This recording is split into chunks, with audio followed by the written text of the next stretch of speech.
KKMD 909화 미국 유명 군사 전문지 워존 기사 번역. 인도네시아 F-15EX 구매 취소 확정, KF-21 보람의 도입 때문일 수도?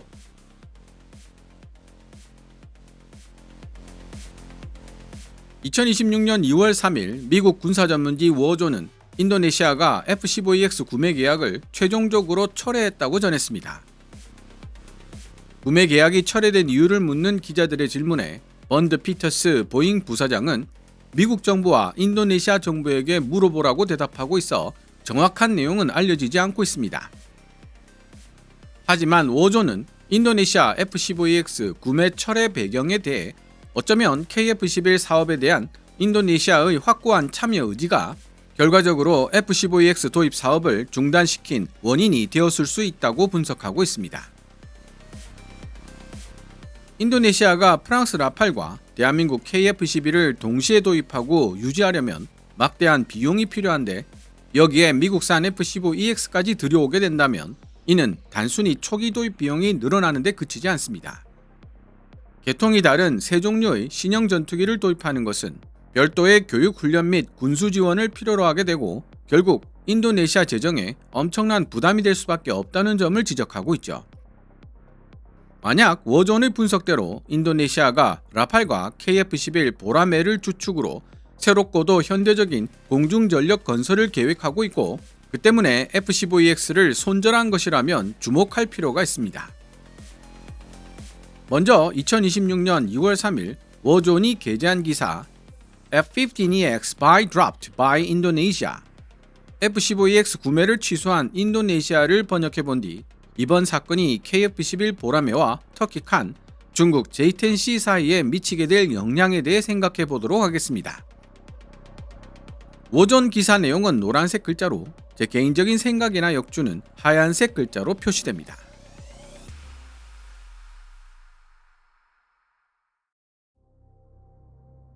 한때 F-15EX 이글2 다목적 전투기의 첫 해외 운용국이 될 것으로 예상되었던 인도네시아가 구매 계획을 최종 철회했다.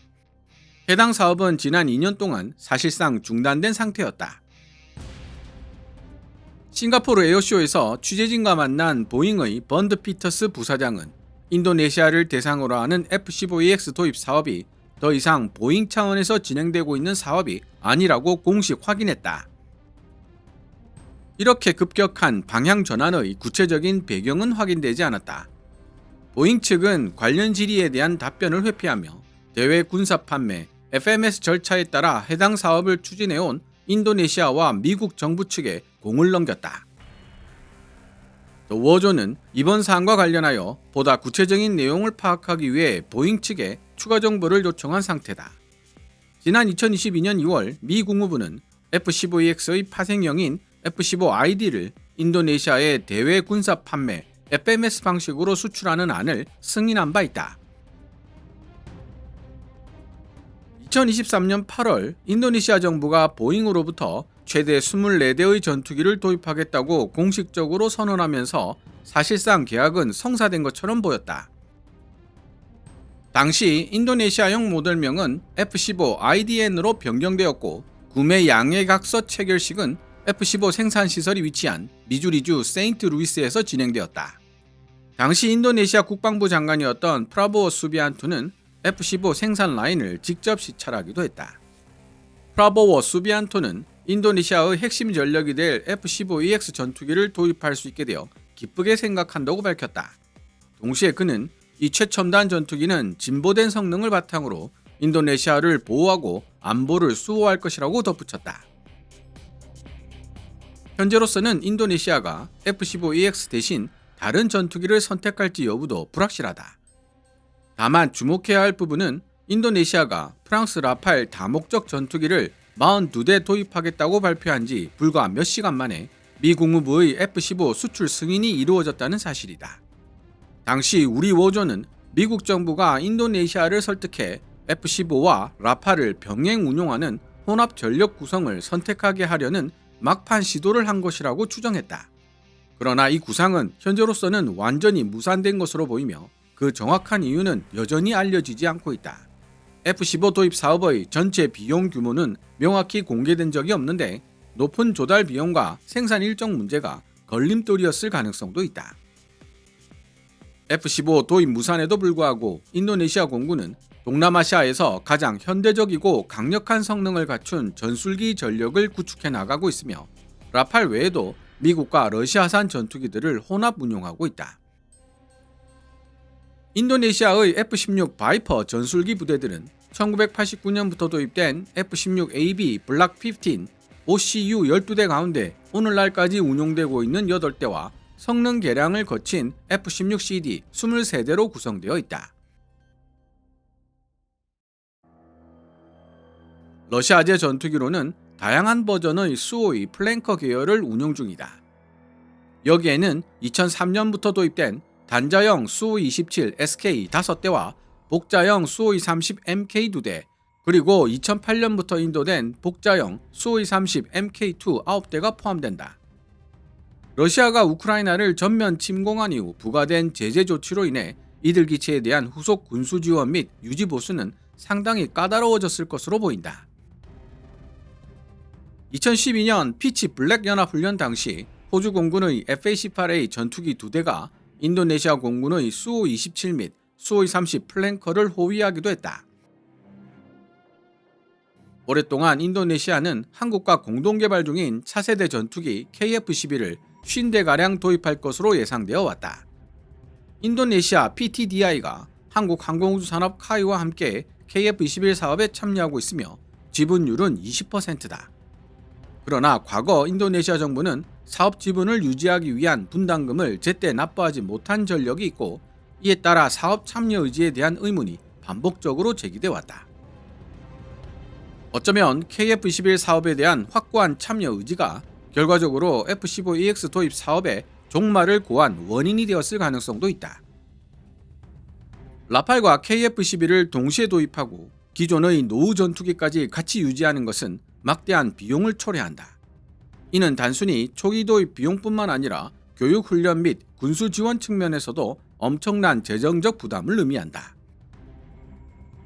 한때 인도네시아는 수호이 35 도입을 추진하며 대금의 절반을 함유, 고무 등 현물로 결제하는 방식을 계획하기도 했다. 이외에도 인도네시아는 대규모 무기 도입 사업 시 차관에 의존하는 모습을 보여왔는데, 이는 인도네시아의 국방 예산 여건이 매우 취약하다는 사실을 단적으로 보여준다. 보잉 입장에서 이번 소식은 뼈아픈 타격이 되겠지만, 지난해 말 이스라엘이 F-15IA 전투기를 25대 도입하기로 결정했다는 사실이 위안이 될 것으로 보인다. 이번 도입부는 이스라엘이 1999년 이후 처음으로 도입하는 신규 F-15이며 F-15EX를 기반으로 제작될 예정이다. 한편 보잉은 인도네시아가 운용 중인 AH-64 아파치 공격 헬기 같은 기존 사업에 대해서는 계속해서 협력할 의지를 가지고 있다고 밝혔다.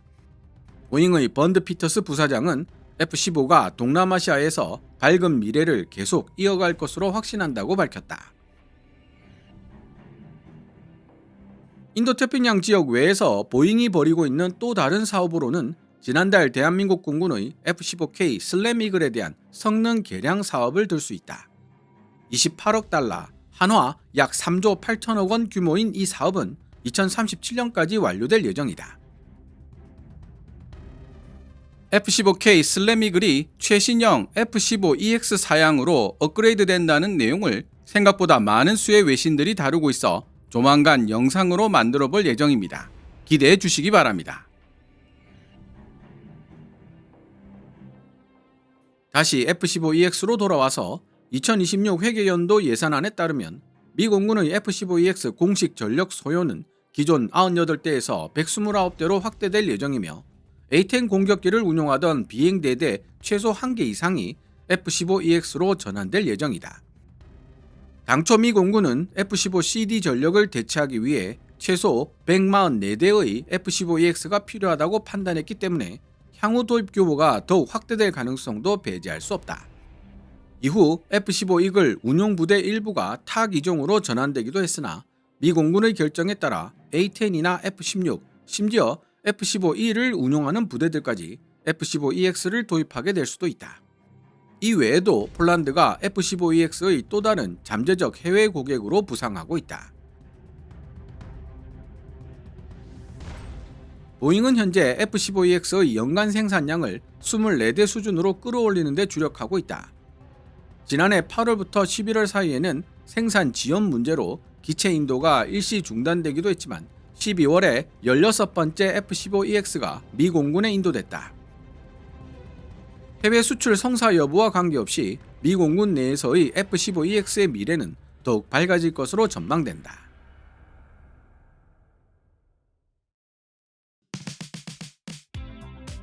지금까지 미국 군사 전문지 워존이 2026년 2월 3일에 게재한 기사를 번역해 보았습니다. 여기서 인도네시아가 선택할 수 있는 옵션을 정리해 보도록 하겠습니다. 현재 언론 보도를 통해 알려진 옵션들에는 프랑스 라팔, 대한민국 KF-11 보라매, 미국산 F-15EX, 터키 타이칸, 그리고 중국의 J-10C 등이 있었습니다. 이들 중 라팔은 실제로 인도네시아에 도입되고 있는 중이고 F-15EX는 구매 철회가 확실해졌으니 배제하면 KF-11 보라매와 터키 칸, 중국 J-10C가 남습니다. 4.5세대 전투기로서 궁극적으로는 5세대를 지향하는 KF-11 보라매와 처음부터 5세대 전투기를 표방하고 있는 터키 칸은 역할과 목적 면에서 중복되는 면이 많습니다. 이는 곧 KF-11 보라매가 선택된다면 칸이 배제되고 칸이 선택된다면 KF-11 보라매가 배제되는 관계에 놓인다는 의미가 됩니다. 그러나 양산 단계에 접어든 KF-11 보라매에 비하면 칸은 아직 시제기도 완성하지 못한 단계이고 엎친 데 덮친 격으로 인도네시아가 원하는 칸은 터키산 엔진이 장착된 모델이기 때문에 언제 개발이 완료되어 인도가 가능할지 아무도 알 수 없는 상황입니다. 중국 J-10C의 경우 가격과 납기 면에서 터키 칸보다 강점을 지니고 있는 것은 사실입니다. 하지만 프랑스 라팔과 거의 동일한 역할 및 체급을 지닌 전투기이고 기존 인도네시아 전투기들이 사용하고 있는 서방 중심의 데이터 연동, 교리, 운용 철학 등과 충돌이 일어날 가능성이 높을 뿐 아니라 미국과 대립각을 세우고 있는 중국산 전투기를 도입하는 것은 상당한 정치적 비용을 감수해야 한다는 점에서 불리한 것은 마찬가지입니다. 또한 KKMD 902화, 필리핀이 불붙인 동남아 KF-11 구매 레이스, 똥줄 타는 인도네시아와 새치기 노리는 말레이시아 편을 통해 소개해드렸지만 현재 인도네시아는 KF-11 보라매 블락2를 16대 선점하기 위해 각종 외교 채널을 가동하고 있는 중입니다. 따라서 인도네시아가 라팔 플러스 KF-11 보라매 혼합 전력 구성을 진지하게 고려하고 있을 가능성이 높다는 추론이 가능해집니다. 논리적으로 봤을 때 인도네시아가 라팔 플러스 KF-11 보라매 혼합 전력 구성을 진지하게 고려하고 있다면 여기에 F-15EX까지 추가시켜야 할 당위성은 상당히 낮아집니다. 세 기종 모두 현대적 성능을 갖춘 우수한 다목적 전투기이기 때문이죠. 물론 13톤이 넘는 F-15EX의 뛰어난 무장 탑재력은 매력적이지만 라팔 플러스 KF-11 보라매 혼합 전력으로 기본적인 제공, 대지, 대함 임무가 충족될 수 있다면 F-15EX의 추가 무장 탑재력은 있으면 좋고 없어도 그만인 요소로 격화될 가능성이 큽니다. 오히려 라팔 플러스 KF-11 보라매 혼합 전력에 교체되어야 할 노후 F-16과 수호이들을 병행 유지하는 것 자체가 이미 복잡한데 여기에 F-15EX까지 더해지면 훈련, 군수 지원 체계가 세 계열로 쪼개져 운용 유지비가 기하급수적으로 올라갈 것은 불을 보듯 뻔한 사실입니다. 따라서 인도네시아가 라팔 플러스 KF-11 보라매 혼합 전력 구성 쪽으로 마음을 굳혔다고 가정해 본다면 F-15EX 구매를 철회한 상황을 논리적으로 수월하게 이해할 수 있습니다. 또한 인도네시아가 F-15EX를 배제시킨 논리는 터키 칸과 중국 J-10C에도 동일하게 적용될 가능성이 높다는 추론도 해볼 수 있습니다. 이에 대한 시청자 여러분들의 생각은 어떻습니까? 오늘 KKMD에서 준비한 내용은 여기까지입니다. 방송되었던 내용들은 KKMD 공식 블로그에서도 만나보실 수 있으며 내용이 재미있고 유익했다면 더 많은 시청자들과 만날 수 있도록 이 동영상 하이프하기를 눌러주셨으면 합니다. KKMD 영상 제작을 직접 지원하고 싶은 분들은 농협 948112-16701호로 후원해 주셔도 됩니다. 지금까지 시청해 주셔서 감사합니다. 케빈즈 밀리터리 채널 KKMD